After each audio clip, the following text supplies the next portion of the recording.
পাক্কা ইমানদার হইয়া কবরেতে যাবি রে মন, পাক্কা ইমানদার হইয়া কবরেতে যাবি।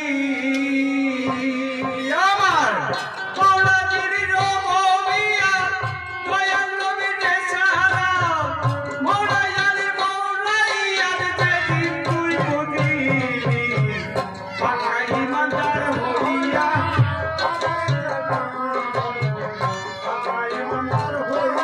কবরেতে যাবি। বাইরে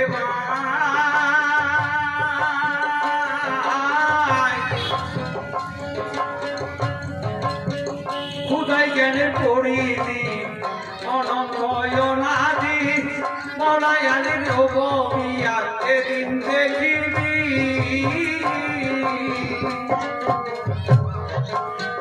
খোদাই জ্ঞানের পরিধি অনন্তয়নাদি, দয়াল নবীর সালাম সমান জানিবি। মৌলাই আলী মৌলাইয়া,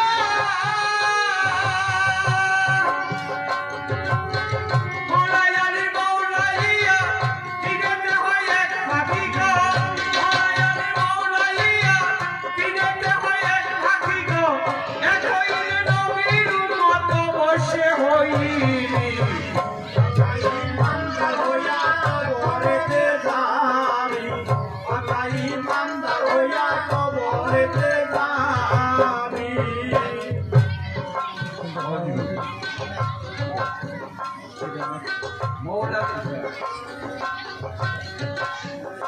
মৌলাজির প্রভুবিয়া দয়াল নবীর মৌলাই আলীর মৌলাইয়া যেদিন তুই বুঝিবি, পাক্কা ইমানদার হইয়া কবরেতে যাবি। বাবা, আমরা যদি শুধু আল্লাহর উপর বিশ্বাস রাখি, শুধু যদি নবীর উপর বিশ্বাস রাখি, আল্লাহর উপর নবীর উপর যদি শুধু খালি ইমান আনি, তাহলে কিন্তু আমাদের ইমানটা পাকা হয় না। আমাদের ইমানটা পাকা হয় কখন? যখন আমরা আল্লাহ রাসূলের সাথে সাথে মৌলা আলীর উপর পূর্ণরূপে তার উপর ইমান আনব, তখন আমরা পূর্ণ ইমানদার হইতে পারব। তা না হলে কিন্তু ইমানদার হওয়া যাবে।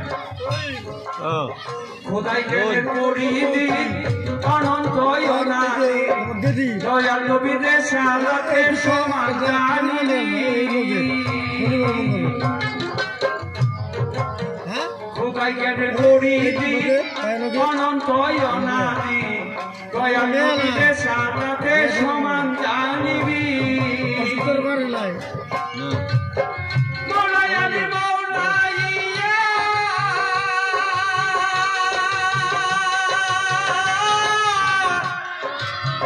মৌলাই আলী মৌলাইয়া, দিনেতে হয় এক হাকিকত,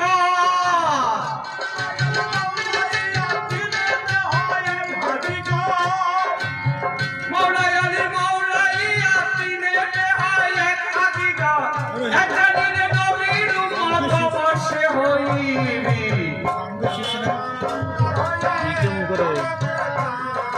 কেমন করতে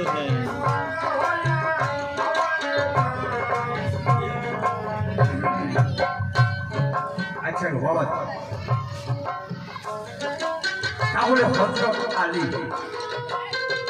এই হযরত আলীকে আমাদের দয়াল নবীর সাথে সাথে কেন তুলতে হবে? দয়াল নবীর হযরত আলীর উপর আমাদের কেন পূর্ণভাবে ঈমান আনতে হবে? বাবা,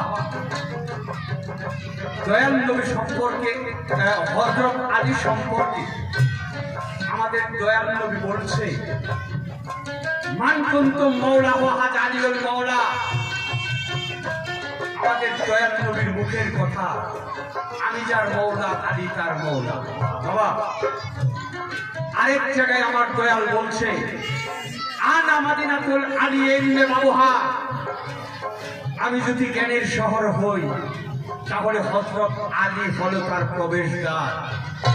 তাই কেউ যদি আমার সাথে একবার দেখা করতে চায় তাহলে সে হযরত আলীর সাথে দুইবার দেখা করতে হবে। আরেকটা হাদিসে পাওয়া যায়, আমার দয়াল নবীর সাথে মুখে বলছে যে আমি আর হযরত আলী একটা নূরের দুইটা খণ্ড। আরেক জায়গায় আমার দয়াল বলছে, আমি আলী হতে আলী আমা। বিশ্ব জগতের বুকে বাবা একজনই মানুষ, যে মানুষটাই শুধু কাবাগরের ভিতর জন্ম নিয়েছিল, আর সেই হলো একমাত্র হযরত আলী। হযরত আলী কাবাগরের ভিতর জন্ম নিয়ে 3 দিন পর্যন্ত যখন কিছুই পান করছিল না, চোখ মেলছিল না, তখন ওই কাবাগরের ভিতর বসে বসে আমার হযরত আলীর মা আজুরে ক্রন্দন করেছিল।